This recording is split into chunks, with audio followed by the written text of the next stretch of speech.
ہماری جو مستند دستاویز اس وقت قوم کے پاس ہے وہ پاکستان کا کانسٹیٹیوشن ہے، 1973 کا کانسٹیٹیوشن۔ قائد اعظم کے افکار کو اگر اس میں تلاش کرنا ہو تو اس کانسٹیٹیوشن میں جو ڈاکیومنٹ ہے وہ اس کا بنیادی آبجیکٹیو ریزولوشن ہے جو آئین کا حصہ ہے۔ یہ قائد اعظم کے افکار کی ایک جامع جھلک ہے، اور ان کے تصور میں جو پاکستان کا نقشہ ہے اس کے خد و خال ہے جو اس آبجیکٹیو ریزولوشن میں بیان کیے گئے۔ سب سے پہلے جو اس ریزولوشن میں ہمیں بات ملتی ہے اور جس کا پرچار عمر بھر قائد اعظم نے کیا، وہ اسٹیٹ کے بارے میں کہ where in the state shall exercise its powers and authority through the chosen representatives of the people۔ یہاں وہ پارلیمنٹ کے کردار کی بات کرتے ہیں کہ جس مملکت خداداد کو ہم مارز وجود میں لائے ہیں، اس کی پوری اتھارٹی اور تمام تر پاورز منتخب نمائندوں کے ذریعے ہی مارز وجود میں آئیں گی اور ان کے ذریعے ہی فنکشن ہوگا۔ تو ان کی ایک ڈیسائسو پوزیشن کو بیان کرتے ہیں۔ اس سے اسٹیٹ کا ان کے ذہن میں ڈیموکریٹک جو تصور ہے، جمہوری تصور، وہ اجاگر ہوتا ہے۔ دوسری بات جو قائد اعظم کی تعلیمات کی صورت میں ہمیں اس ریزولوشن میں جس کا عکس نظر آتا ہے، وہ ہمارا اسلامک آرڈر آف لائف ہے، جس میں کہتے ہیں wherein the Muslims shall be enabled to order their lives in the individual and collective spheres in accordance with the teachings and requirements of Islam as set out in the Holy Quran and Sunnah۔ ہم نے پاکستان کو اس فکری، اعتقادی اور نظریاتی اساس پر قائم کیا ہے۔ اس میں غیر مسلم اقلیتوں کے حقوق کی بتمام و کمال حفاظت ہے، آزادی ہے، اور تمام چیزیں جو دور جدید میں ہم ماڈرنٹی میں اور انسانی زندگی کے جو ارتقائی حالات ہیں اس میں پوری جدت کے ساتھ درکار ہے، اس کا ایک جو بنیادی آؤٹ لائن دی گئی ہے وہ پرنسپلز ہیں جس کو قرآن و سنت نے سیٹ کیا ہے۔ تیسری چیز جو آئین میں نظر آتی ہے وہ فنڈامنٹل رائٹس کی guarantee, including equality of status and equality of opportunity before law, اور ساتھ سوشل، اکنامک اور پولیٹیکل جسٹس، سیاسی، سماجی اور معاشی عدل اور انصاف، اور برابری اور مساوات مواقع میں اور پوزیشنز میں۔ وہ ایک ایسا معاشرہ قائد اعظم تشکیل دینا چاہتے ہیں جو ان خوبصورت اصولوں کے ستونوں پر قائم ہو، جس میں امتیازات پر مبنی قوانین نہ ہوں۔ اس کے بعد وہ بڑی اہم بات جو ہے وہ ہے independence of judiciary shall be fully secured. وہ جوڈیشری کو ایٹ اینی کاسٹ آزاد دیکھنا چاہتے ہیں۔ پارلیمنٹ کو تمام پاورز اور اتھارٹی کا منبع بنا کر سپریم دیکھنا چاہتے تھے قائد اعظم، اور جوڈیشری کو تمام تر اثر، رسوخ اور انفلوئنس سے آزاد دیکھنا چاہتے تھے۔ یہ ان کا تصور تھا، ایک ایسا ملک پاکستان جس میں پارلیمنٹ سپریم ادارہ ہو ان لیٹر اینڈ اسپرٹ، اور جس میں عدلیہ مکمل طور پہ ہر انفلوئنس سے آزاد ہو۔ پانچویں چیز جو بڑی بنیادی قائد اعظم کے افکار کی اس ریزولوشن میں ہمیں منعکس نظر آتی ہے، وہ independence of all our rights including its sovereign rights on land, sea and air. ہماری خود مختاری، بحیثیت قوم کے خود مختاری، آزادی، اقتدار اعلیٰ، ساورنٹی، جس میں دنیا کی کسی بھی بڑی سے بڑی طاقت کی مداخلت کی گنجائش نہ ہو، اور اس کو مکمل طور پہ سیف گارڈ کیا جائے۔ ہم اپنی آزادی، اپنی خود مختاری اپنی ہوا، اپنی زمین اور اپنے پانیوں کی مکمل حفاظت کرے اور اس میں کوئی دخل اندازی کرنے کا مجاز نہ ہو۔ یہ تصور دیتے ہیں سوورنٹی کا۔ یہ وہ ڈکلیریشن ہے جو قائد اعظم کی تعلیمات پر قائم ہے۔ اس لیے اسی ریزولوشن میں اینڈ پر یہ حلف دیا جاتا ہے جو ہمارے آئین کا حصہ ہے، faithful to the declaration made by the founder of Pakistan Quaid Azam محمد علی جناح۔ یہ تمام چیزوں کو بیان کر کے آئین کے اندر یہ ڈکلیریشن ہے that Pakistan would be a democratic state based on Islamic principles of social justice. اس لیے میں نے عرض کیا کہ یہ جو قرارداد مقاصد ہے یہ قائد اعظم کے افکار کی نہ صرف آئینہ دار ہے بلکہ اس کی ایک عملی شکل ہے جو آئین کے ہمارے گائیڈنگ پرنسپلز کے طور پہ ہمارے سامنے ہے۔ یہ دستاویز ہمارے دستور میں ہے اور قائد اعظم نے اپنی تعلیمات کے ذریعے اور ہمارے اینسیسٹرز نے جو گزر گئے قائدین جو اس جد و جہد میں ان کے ساتھ شریک تھے، انہوں نے اس قرارداد کو ثبت کر کے اور پھر اسے آئین کا حصہ بنا کر قائد اعظم کے افکار کو پاکستان کے تصور کی شکل میں ہمارے سامنے رکھ دیا ہے۔ اب قائد اعظم کے افکار کا پاکستان کیا تھا، اس پر میں کچھ کوٹیشنز ان کی سپیچز کی امپورٹنٹ مواقع پر جو ہیں اس کو دوں گا۔ قائد اعظم ایک ایسا پاکستان چاہتے تھے اور انہوں نے زندگی اس کے لیے قربان کی تھی۔ محکوم قوموں کی جد و جہد آزادی میں ہماری خارجہ پالیسی یہ ہوگی کہ ہم ہر ممکن ان کی مدد کریں گے۔ یہ خارجہ پالیسی کی خد و خال دے رہے ہیں۔ اور عالمی مسائل ہم کسی کے انفلوئنس اور کسی کے دباؤ میں نہیں بلکہ دیانت اور عدل اور انصاف کے اصولوں کے مطابق طے کریں گے۔ اور خارجہ پالیسی کے تعین میں اپنے جغرافیائی اور سیاسی جیو پولیٹیکل سچویشن ان کو حالات کو ملوز خاطر رکھ کر فیصلہ کریں گے۔ ہمسایہ ممالک کے ساتھ دوستانہ تعلقات، غیر ملکی امور میں نہ مداخلت کریں گے نہ مداخلت ہونے دیں گے اپنی۔ اور تیسری دنیا کے جو ممالک ہیں جن کے خلاف بڑی سامراجی اقوام جن کو ابھرنے سے ہمیشہ روکتی ہیں، ان کے مابین یکجہتی اور اتحاد کی جد و جہد میں ممد ہوں گے۔ یہ قائد اعظم کے پاکستان اور اس فیوچر کے لیے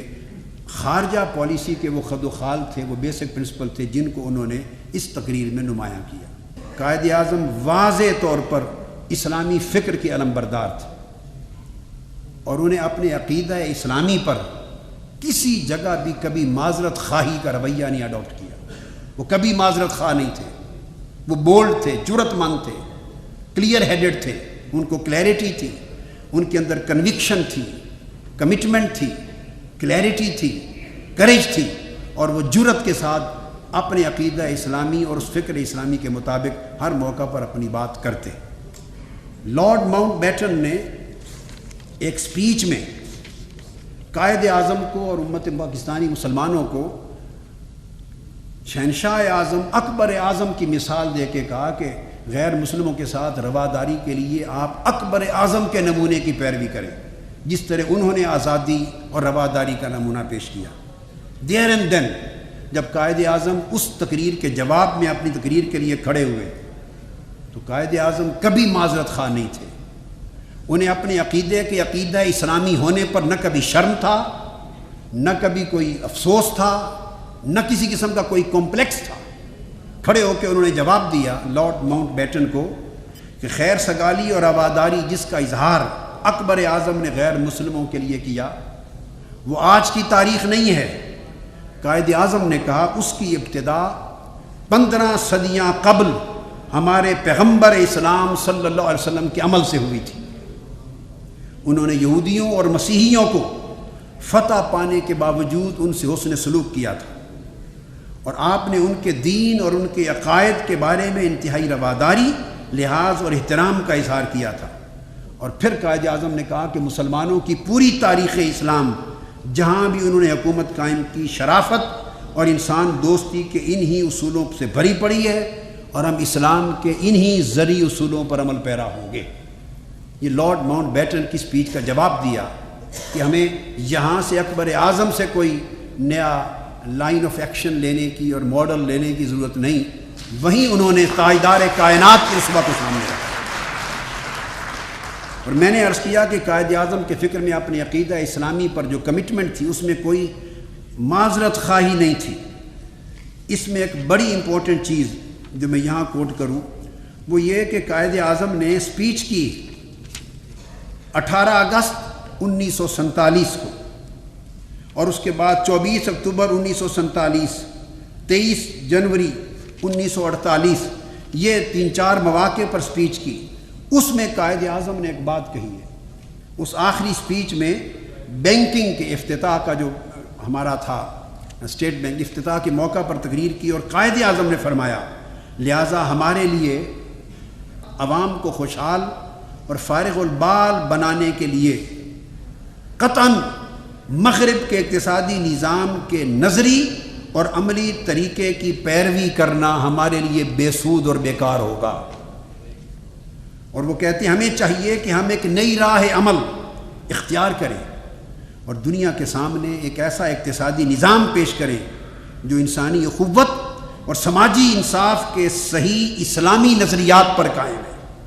اور اس طرح ہم اپنی وہ ذمہ داری ادا کر دیں جو مسلمان ہونے کی حیثیت سے ہمارے اوپر عائد ہوتی ہے، اور عالم انسانی کو امن کا وہ تنہا پیغام جو اسلام نے دیا ہے وہ دیں، اور یہ واضح کر دیں کہ انسانیت کو تباہی سے صرف اسلام کا پیغام امن بچا سکتا ہے۔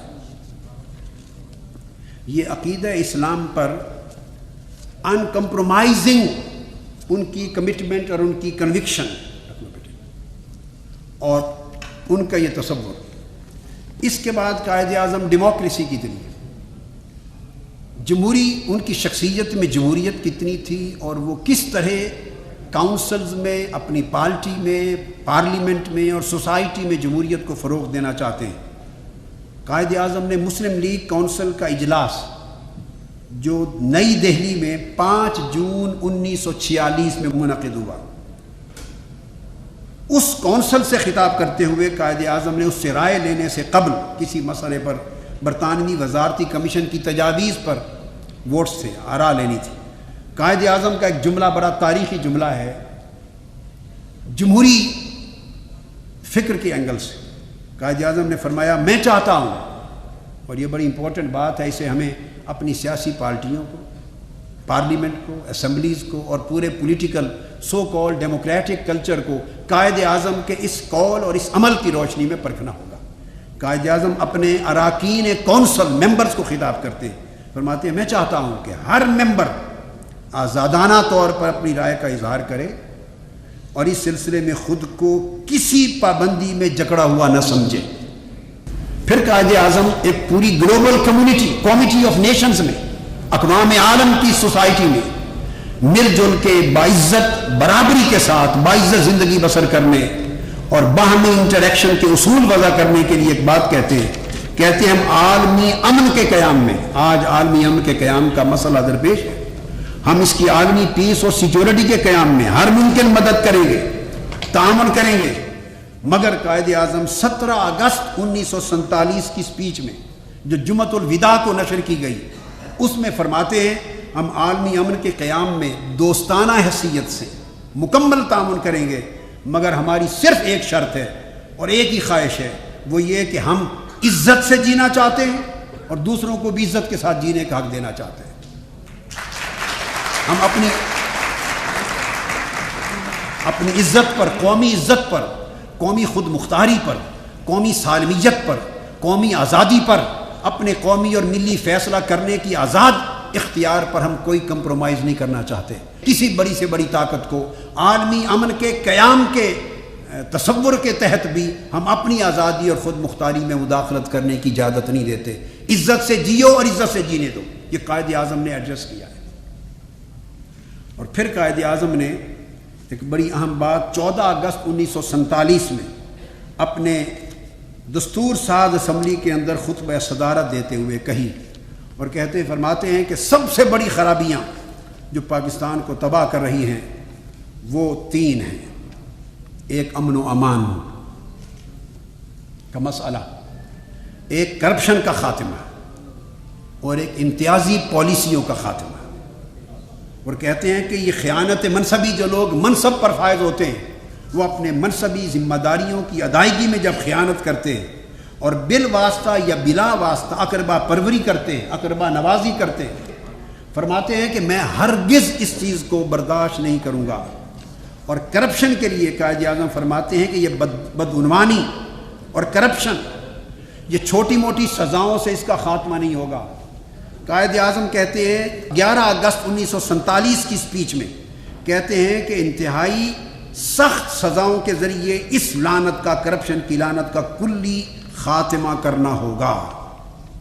اور فرماتے ہیں کہ یہ جو وسیع پیمانے پر فاقہ کشی،